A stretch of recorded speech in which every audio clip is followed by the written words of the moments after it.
ಬೇರೆ ಬೇರೆ ದೇಶಗಳ ಹೈಯೆಸ್ಟ್ ಸಿವಿಲಿಯನ್ ಅವಾರ್ಡ್ಗಳನ್ನ ಕೊಟ್ಟು ಅವರಿಗೆ ಸನ್ಮಾನಿಸಲಾಗ್ತಾ ಇದೆ. ಇತ್ತೀಚೆಗೆ ಅವರು ತಗೊಂಡದ್ದು ಬ್ರೆಜಿಲ್ನಲ್ಲಿ. ಈಗ ನೋಡಿ, ಎಲ್ಲರೂ ಮಾತಾಡ್ತಾರೆ ನರೇಂದ್ರ ಮೋದಿಯವರು ಮುಸ್ಲಿಂ ವಿರೋಧಿ ಅಂತ ಹೇಳಿ. ನೀವು ನಂಬಲ್ಲ, ನಮ್ಮ ದೇಶದ ಸುತ್ತಮುತ್ತ ಏನು ಮುಸ್ಲಿಂ ಕಂಟ್ರಿಗಳಿದ್ದಾವೆ, ಪಾಕಿಸ್ತಾನ ಒಂದು ಬಿಟ್ಟು ಬಾಕಿ ಎಲ್ಲ ದೇಶಗಳು ಅವರಿಗೆ ತಮ್ಮ ದೇಶದ ಅತ್ಯುನ್ನತ ಪ್ರಶಸ್ತಿಯನ್ನು ಕೊಟ್ಟು ಗೌರವಿಸ್ತದೆ, ಎಲ್ಲ ಮುಸ್ಲಿಂ ರಾಷ್ಟ್ರಗಳು. ನಿಮಗೆ ಅದರಲ್ಲಿ ಕೆಲವೊಂದು ಎಕ್ಸಾಂಪಲ್ಗಳನ್ನು ನಾನು ನಿಮಗೆ ಕೊಡ್ತೀನಿ. ಈಗ ನೋಡಿ, ಸೌದಿ ಅರೇಬಿಯಾದಲ್ಲಿ order of Abdul Aziz Al Saud ಅಂತ ಹೇಳಿ, ಇದು highest civilian award of Saudi Arabia ಅನ್ನೋದು ಪಕ್ಕಾ ಮುಸ್ಲಿಂ ರಾಷ್ಟ್ರ, ಅದು ಕನ್ವರ್ಟೆಡ್ ಆಗಿರುವ ರಾಷ್ಟ್ರ ಅಲ್ಲ.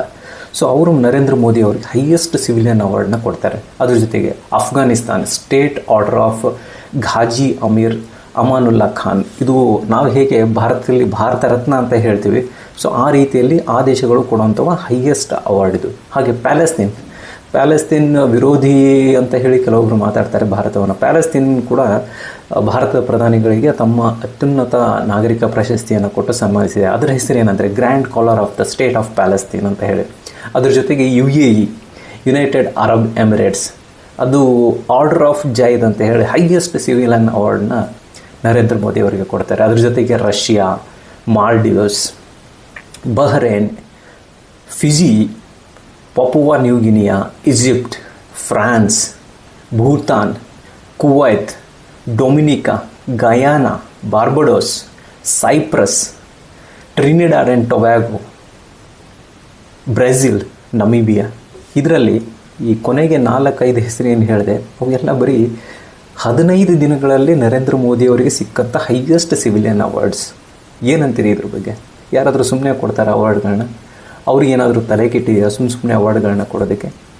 ಒಬ್ಬ ವ್ಯಕ್ತಿಯ ವ್ಯಕ್ತಿತ್ವ, ಹಾಗೆ ಅವರ ಪಾಪ್ಯುಲಾರಿಟಿ, ಅವರ ಮಾಡಿದ ಕೆಲಸಗಳು, ಹಾಗೆ ವರ್ಲ್ಡ್ ಲೆವೆಲಲ್ಲಿ ಅವರು ಕಾಣಿಕೆ, ಹಾಗೆ ಅವರ ಇನ್ಫ್ಲೂಯೆನ್ಸ್ ನೋಡಿಕೊಂಡು ಅವರಿಗೆ ಈ ಅವಾರ್ಡ್ಗಳನ್ನ ಕೊಡಲಾಗುತ್ತೆ.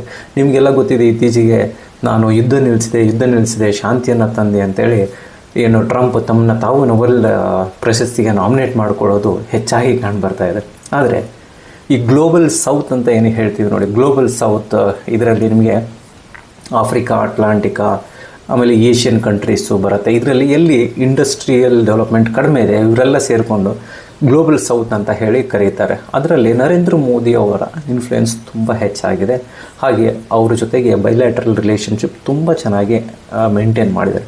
ಇವು ಎಲ್ಲ ಕಾರಣಗಳಿಂದ ವರ್ಲ್ಡ್ ಲೆವೆಲಲ್ಲಿ ನರೇಂದ್ರ ಮೋದಿ ಅವರನ್ನು ಯಾರೂ ಹೀಗಳಿಯುವಂತಿಲ್ಲ.